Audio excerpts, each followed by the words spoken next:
Guys, Art of Whiskey back at the Whiskey Blendery. I always love seeing this sign, and even more importantly, the first expression when people walk in. It's almost like they're walking through a time thing. They go, oh, wow. I wish we could cover that. Like if there was a camera to be like, that oh, wow button, it happens every time. Yeah. Smell of whiskey. If you haven't been here before, it's an oh, wow from a, oh, it smells great in here. And then go around the corner and it's like, oh, wow. Because doesn't look like much from outside. So we can be honest about that. So one of the things that he does really well, Tim, over here at the Whiskey Blendery, is a tasting. Now, I never knew that whiskey tasting was a thing. We went to a whiskey tasting before we came in here because I didn't want to look like a fool. And you still didn't know it was a thing, probably. I still don't know it's a thing, and that's the truth. And I can tell you, I never felt more confident in learning about whiskey before I came into this particular place, and you giving us a back row seat, if not a front row seat, to seeing all the magic literally being made by the day. So walk them through, if you don't mind, the whiskey tasting, where to contact you, how to set it up, and just the process, if you don't. Yeah, so the tastings, we get asked, actually today I got asked twice via email, like, hey, do you guys do tastings? The answer is yes, we do tastings. They do have to be scheduled in advance and put on the calendar because we give you somebody, because it's a guided tasting. Mm-hmm. So we want to make sure that you have the best experience possible. So somebody knowledgeable about whiskey will be helping you and kind of guiding you through the tasting, answer whiskey questions. Like there's no dumb questions. Like it's a fun experience, and it's also a learning experience, not only because you're learning about whiskey in general, whether that's how to properly nose or taste or any of those things, but you're also learning what makes these bottles unique or whatever's in your flight of limited releases. Now, make sure, let's harp for about 2 seconds on the uniqueness. Different times we talked about this, and I always feel inadequate now. I don't know if that's the right word, but basically I walk into Total Wine. You're adequate. Yeah, very much so. And I'm looking at you.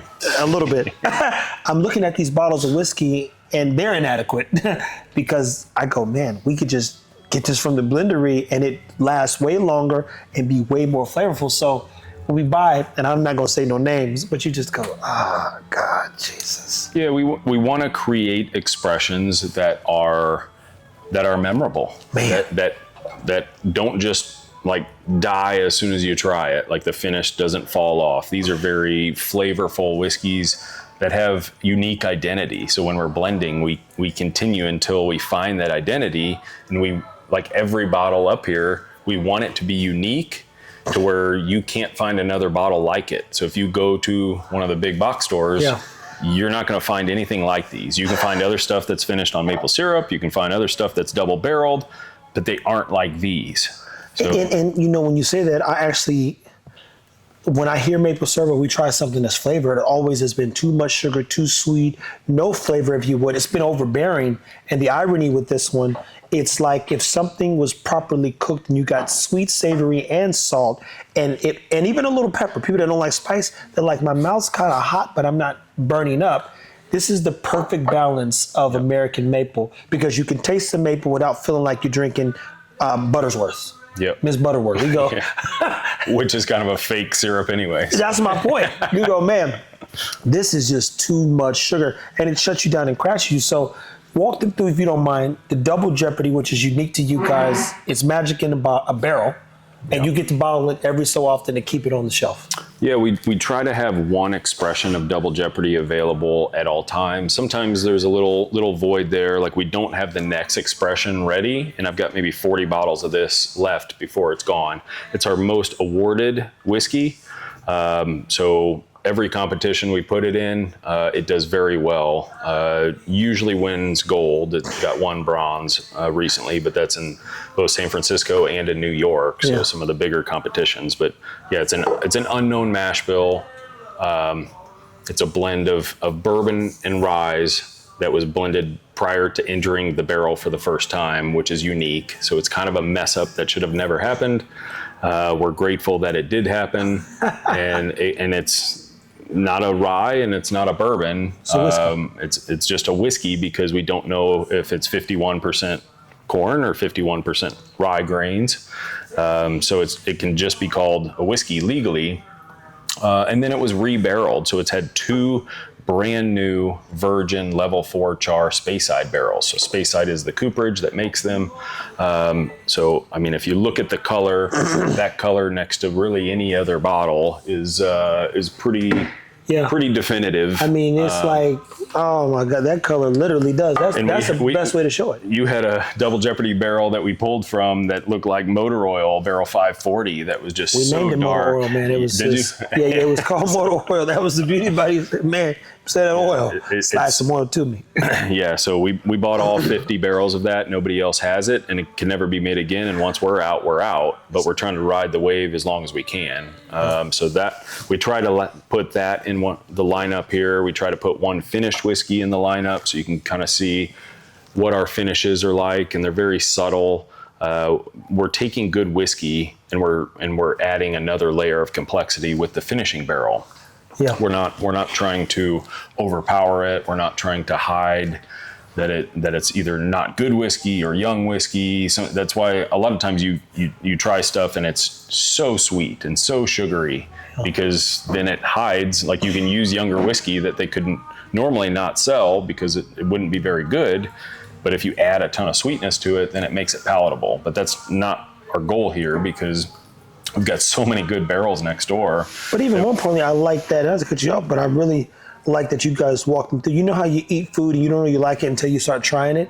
And then if you went to a food experience with a chef, the food would taste way different than if you went on it by yourself. Like, you go to a restaurant, like, a burger's a burger until you go, like, if Gordon Ramsay was making you a burger, it would taste like the best burger of your life.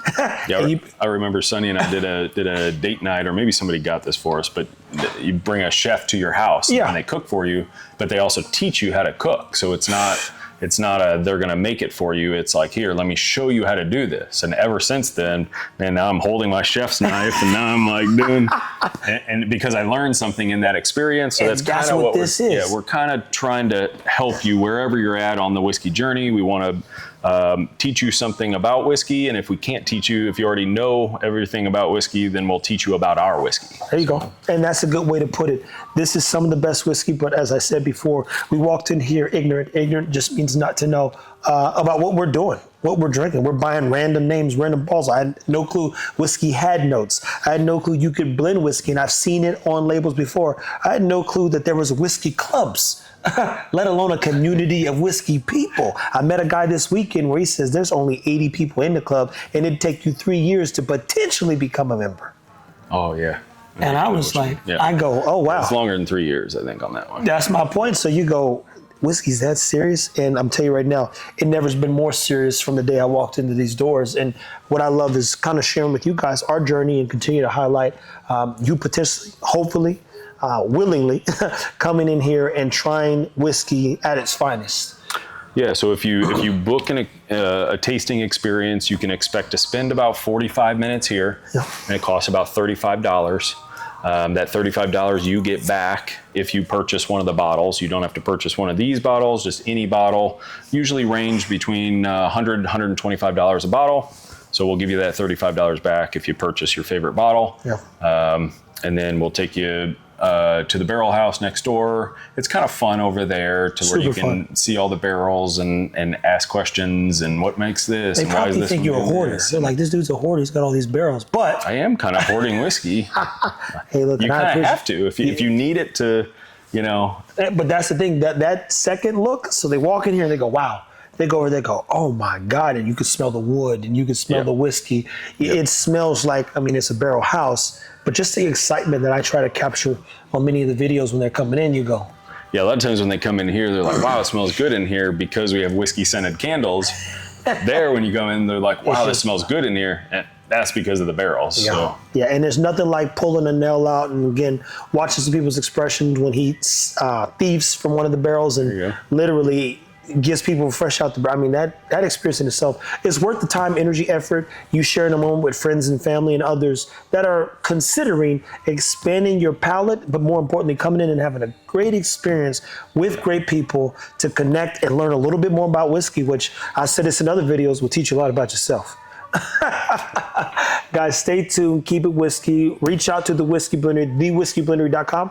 thewhiskeyblendery.com. You can message us on Instagram or Facebook also. There you go, people. As always, keep it whiskey, man. Until next time.